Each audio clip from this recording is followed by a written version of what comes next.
This is Autism and Air Quality from thrivewithautism.ca. Hi, I'm Jackie of Thrive with Autism. Yesterday, I went to an event put on by the school board where I was to train a bunch of educational assistants in how to work better with autistics in the classrooms. And I arrived and realized I was in trouble because when I walked in, I got hit by a wall of toxic scent. And although we had asked for the event to be advertised as a scent-free occasion and described what scent-free meant, many people struggle with that concept. So I thought I would try to explain more about why this is important for those of us in the autistic spectrum. First, there are no autistics who've been tested to date by Autism Research Institute, ARI, which is one of the very few places that does research about autism that isn't funded by drug companies or by governments who are unfortunately sometimes very driven by drug company priorities. Sorry, struggling for words. I'll tell you more about that later. Anyway, the air quality was poor enough that my first impulse was to inform the event organizer that I just needed to go home because I knew I was going to lose 2 or 3 days of function that I really need right now. But I made a commitment, and this is information I really want to be out there because I don't want kids to have to go through what I went through. So I had put some basic supports in my knapsack along with my computer and other presentation materials. And I got out the antioxidants and took a few of those to give myself some buffering, and I put some things to help with the drainage of the detoxification system into my drinking water to also help. I was lucky. The woman that I collaborate with, Susan Watts, had driven me to the event, and so I didn't have to worry about being safe to drive home, which is a real concern when I get hit by toxic chemicals in the air because of the rate at which A, they're absorbed, and B, they begin to have detrimental effects on my capacity to function. So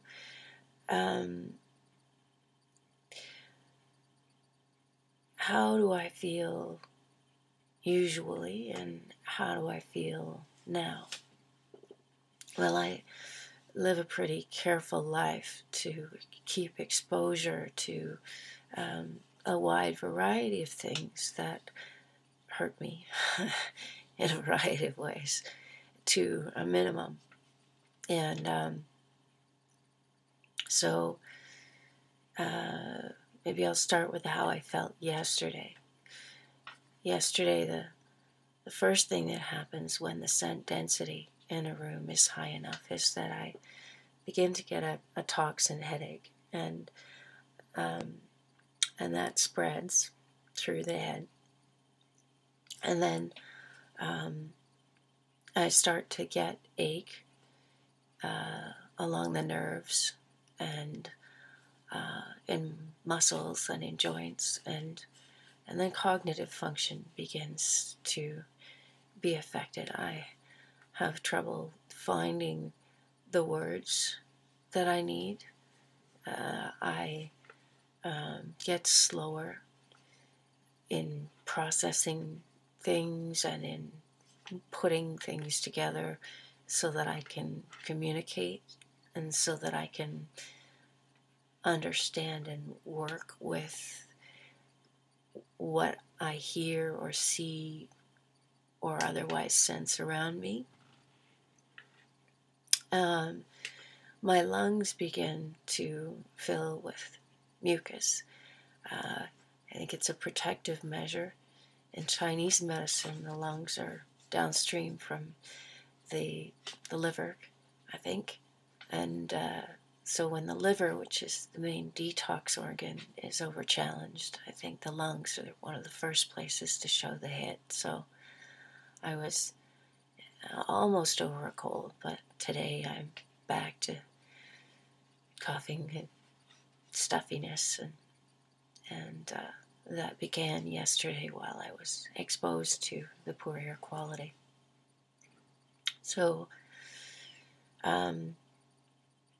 anyway, the pain levels keep going up, and the hormones in your body get messed. So the way your body responds to things that you would respond to in a normal way, it's like you're more numb, or it's like you're more reactive, or your body's being driven by external chemistry instead of your own, what you need to keep yourself healthy and in balance.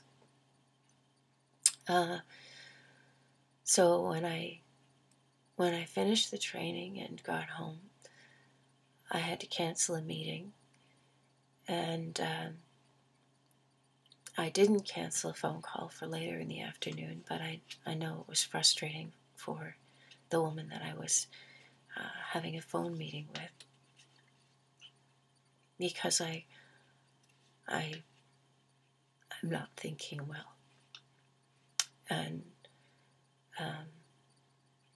sorry, losing track. The thing that I want to communicate is what happens.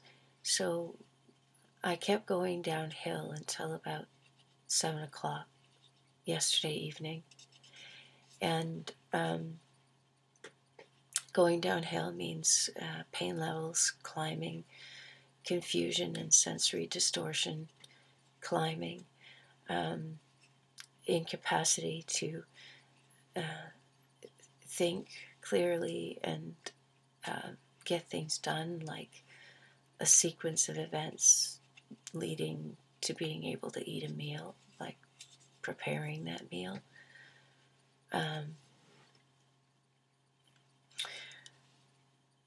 So around 7, things began to turn around, and a friend who was over did some reflexology for me, which always seems to help.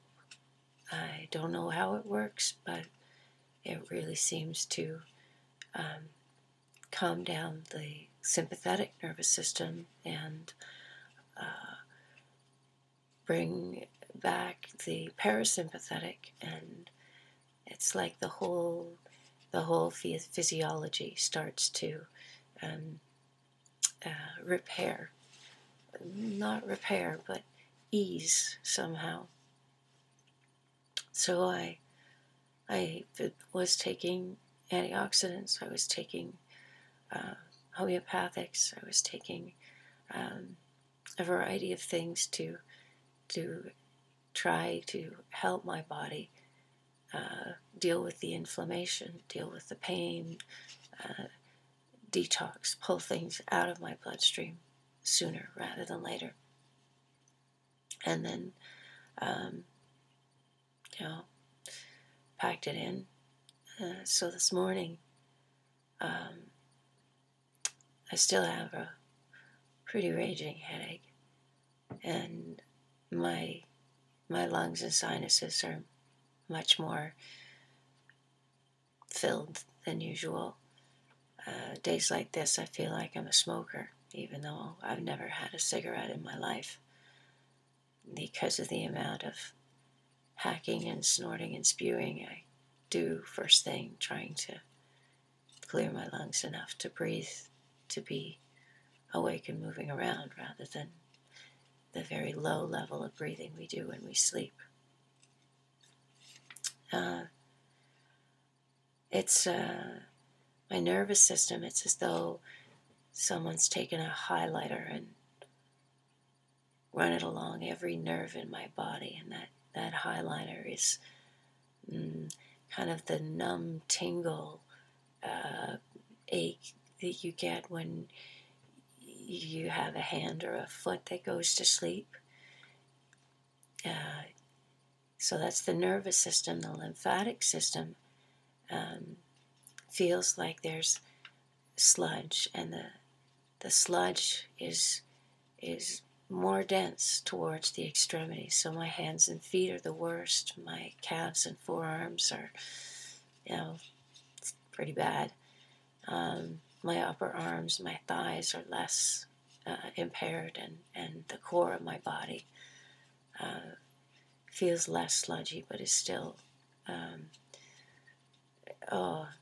it's like a muted ache that makes you not want to move.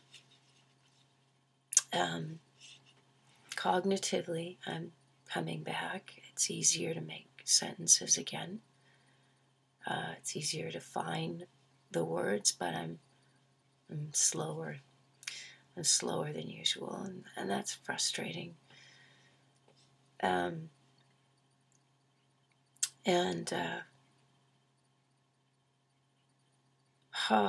Sorry, I keep losing track.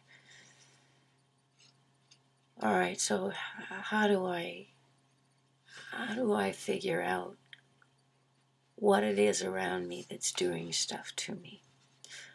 Well, it's sort of several pronged. First, I look at,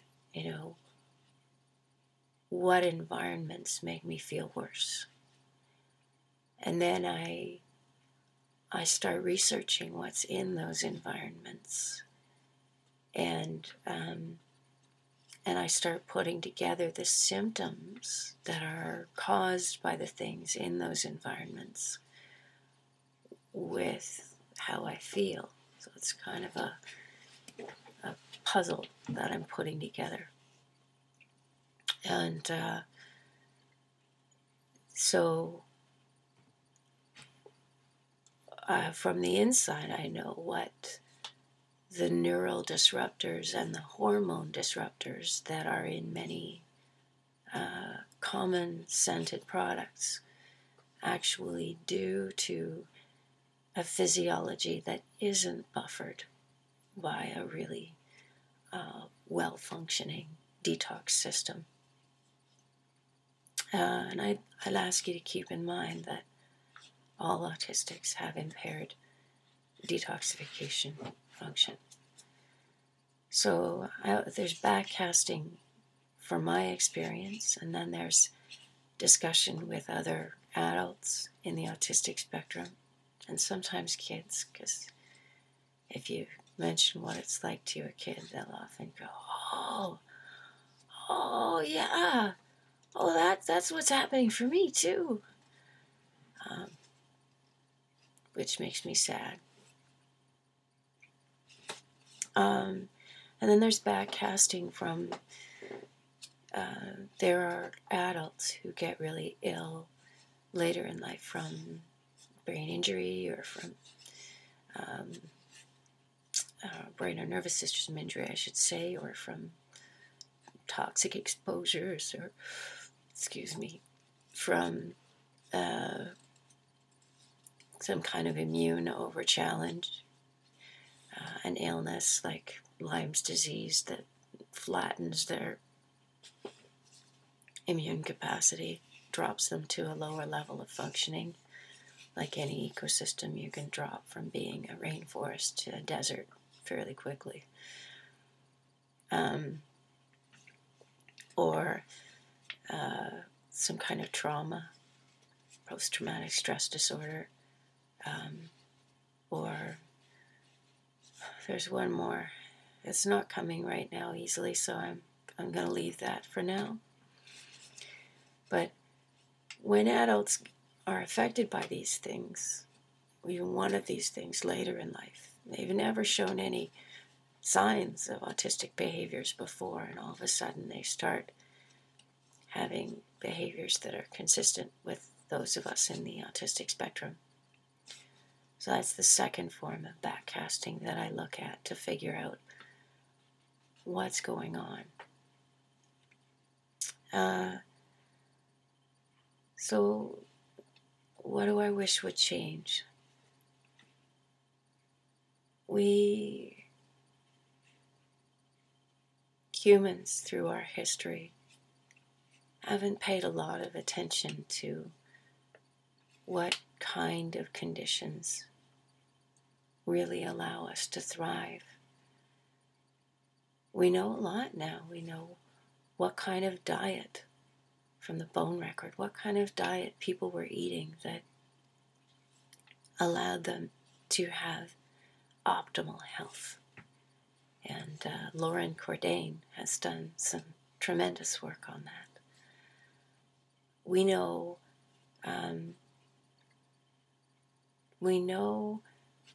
what kind of social environments make us thrive, make us do our best. And John Young of Coyote Teaching has done a tremendous amount of work on that. Among many other people who have developed really good tools for communicating and conflict resolving and problem solving and just plain showing up, caring. And we know some really great things about economics and how economics can drive us to better or can drive us to worse social and environmental situations. And there's this wonderful book my youngest brother put me onto called Debt, the First 5,000 Years, that does a wonderful overview of how we got here. So that's big picture. But what I wish would change is that we just start identifying on all the levels of human experience what it is that really supports us in being the best we can be, having the best health we can imagine, and creating those circumstances everywhere. Part of that for me is really advocating for schools and workplaces, but particularly schools for kids who are so vulnerable. Really understanding the impacts of poor air quality on pain levels, which are really distracting, on cognitive function, which, if there's one thing you want schools to promote, it's the ability to think and remember things. And on emotions, because when you're breathing in toxic products that affect your physiology, that affect your hormones, your emotions are driven from the outside, not the inside. So I want you to just think about an asthma inhaler. How quickly what you breathe in has an impact on your physiology, even though the concentration of the medicinal stuff in that inhaler is parts per million. It's so tiny. Well, it's parts per million that we're breathing in of the toxins from our personal care products, our laundry products, are dry cleaning. And these, as they get into the air and increase the scent density, cause impacts that most people have no understanding for. We need to develop that understanding if we want children in the autism spectrum to be able to emerge from the fog of physical pain, of cognitive haze, and of emotional turmoil. So I'm really hoping that this is useful, and there will be ways to give feedback to me in the future. But for right now, I need to keep my signal to noise ratio fairly low. So this is Jackie from Thrive with Autism. And if you're wanting more information, I do coaching, I give workshops, and I do talks. But I have to figure out how to do those talks better so they don't hurt me. Thanks. For more information, go to www.thrivewithautism.ca.